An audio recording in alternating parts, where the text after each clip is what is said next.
Então, diante disso, pegue seu papel e sua caneta e vamos agora estar meditando sobre a neurose do abandono. O como que o abandono ele vem destronando a vida de pessoas. Então, diante disso, nós vamos estar agora trabalhando um pouco sobre a questão chamada terapia do esquema, onde a gente vai ter um pouco de um acervo, né, para que a gente possa estar chegando no objetivo que é destravar você do porquê que você tem a neurose do abandono, do porquê você sente, por exemplo, que vai ser abandonado a vida inteira. O porquê, por exemplo, que você se afasta de pessoas antes mesmo que as pessoas façam alguma coisa para você. Ou, ao contrário, o porquê que você agora tem um grande apego e por vezes você sofre demais porque você tem um medo inconsciente da rejeição e principalmente do abandono. Bom, vamos lá. Gente, você agora que está com seu papel e sua caneta, a gente está aqui num webinário maravilhoso, então a gente vai estar conversando e vamos estar avançando porque eu quero deixar essa aula bem dinâmica para você. Então, olha só, no primeiro de tudo, quando, por exemplo, a criança ela está agora na sua fase entre 7, 8 anos, né, 12 anos, enfim, independente da idade, a criança vai estar absorvendo todo o sentimento de abandono com a interpretação no seu cérebro. Então, cada cérebro ele absorve de uma maneira diferente. Alguns, um trauma, por exemplo, de um bullying, ele é tão traumatizante que essa pessoa cria uma verdade absoluta em sua vida e leva o mesmo para o resto da sua vida. Mas em outros, passa tranquilo, o mesmo bullying, a mesma situação, mas a pessoa não teve um choque emocional ali e não criou, por exemplo, ali um buraco emocional na sua vida. Então o cérebro ele absorve cada um do seu jeito. Mas eu quero colocar aqui um exemplo. Imagina uma criança que aos 2 anos foi para a creche. Os seus pais, por exemplo, ou a mãe foi lá e deixou a criança na creche. Quando ela deixa a criança na creche, a criança interpreta aquilo como um abandono. Se ela interpretou como um abandono, essa criança ela vai estar agora em pânico, vai estar chorando. Por isso que tem o período de adaptação na criança. Por quê? Porque está existindo ali um choque, uma ruptura, por exemplo. Imagina a criança que necessita, por exemplo, do mamar da mãe, que necessita, por exemplo, que a mãe o troque, que necessita que o pai o leve no banheiro, que necessita, por exemplo, de todo o cuidado e que está ali agora no colo do pai ou da mãe, olhando para cima e pedindo um cuidado, porque muitas vezes não consegue nem falar exatamente o que realmente ela está sentindo. Agora imagina a mesma sendo deixada, por exemplo, numa escolinha, aonde o pai sai ou a mãe sai correndo e deixa, por exemplo, a criança ali e automaticamente a criança está ali com estranhos e ela se sente o quê? Abandonada. Se acaso, por exemplo, a mesma se sentir abandonada, ela vai entrar com uma ruptura, um choque emocional muito grande, ou seja, um trauma.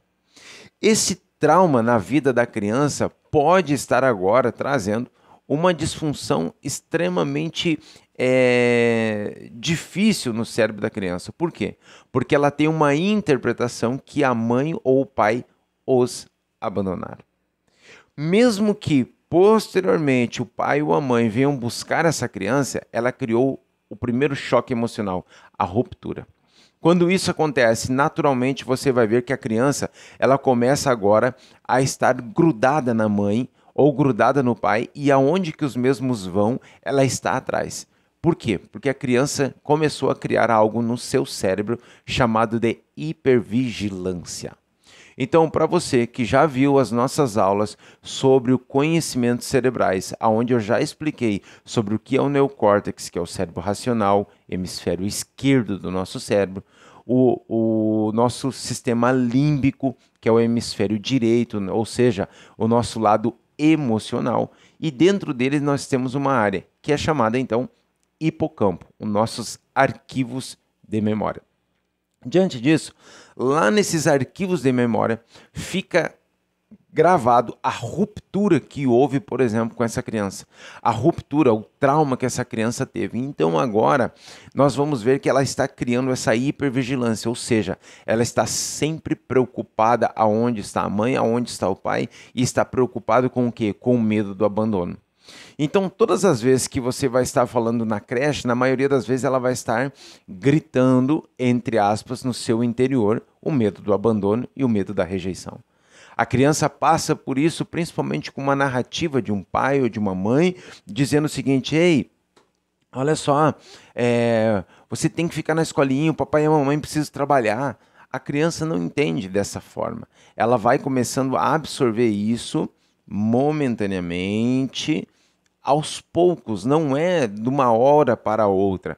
Mas é muito importante nós entendermos que ali foi gerado um trauma e que agora ela está num processo de hipervigilância. Mas o que isso tem a ver agora, por exemplo, com uma neurose do abandono? Tudo.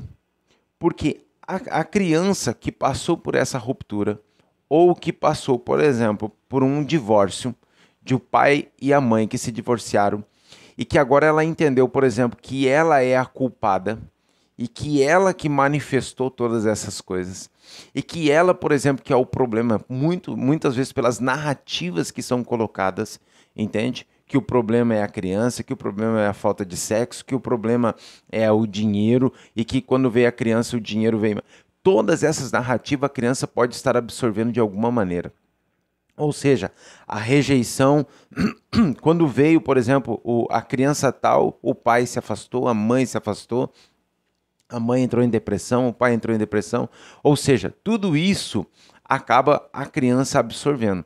Naturalmente também, quando acontece o divórcio ou acontece, por exemplo, um luto. Num caso, por exemplo, que a mãe ou o pai venha a falecer, ou que essa criança seja apegada com alguém, com um tio, com uma avó, mas que há uma ruptura muito grande e a partir desse momento, então, agora, ela se sente o quê? Abandonada. Então, a criança agora está passando por algumas situações. Então, eu coloquei aqui o luto como um abandono. Por quê? Poxa, você era tão bom, por que você me abandonou? Entende? Você tinha que estar aqui comigo, você tinha que estar me protegendo, você era meu pai amado, você era a minha mãe amada, por que você foi embora? Por que me abandonou? Então, quando não tem, por exemplo, o ritual, e principalmente, né, na CV19, que a gente passou por esse processo de pandemia, onde muitas vezes não poderia nem dar tchau para se despedir de um familiar, estava ali num saco preto. Imagina, por exemplo, a tristeza, imagina os traumas e rupturas que houve no cérebro, por exemplo, de crianças, jovens, adultos, adolescentes, que por muitos anos isso vão estar agora direcionando as suas vidas. Então, quando você consegue entender que a criança deixada na creche passou por isso, que a criança, por exemplo, deixada na escola passou por isso, que a criança, por exemplo, que teve uma ruptura, que acordou, por exemplo, e aonde que eu estou? Eu não estou na minha casa, eu estou na casa de alguém. Por quê? Porque o pai saiu para a balada, a mãe saiu para a balada e essa criança está à mercê na vida de outras pessoas. Então, diante de tudo isso, a gente começa a entender os processos que a criança pode estar imaginando. Poxa, eu acordei na casa de alguém, eu me sinto abandonado, me sinto agora perdida. Essa é uma neurose do abandono.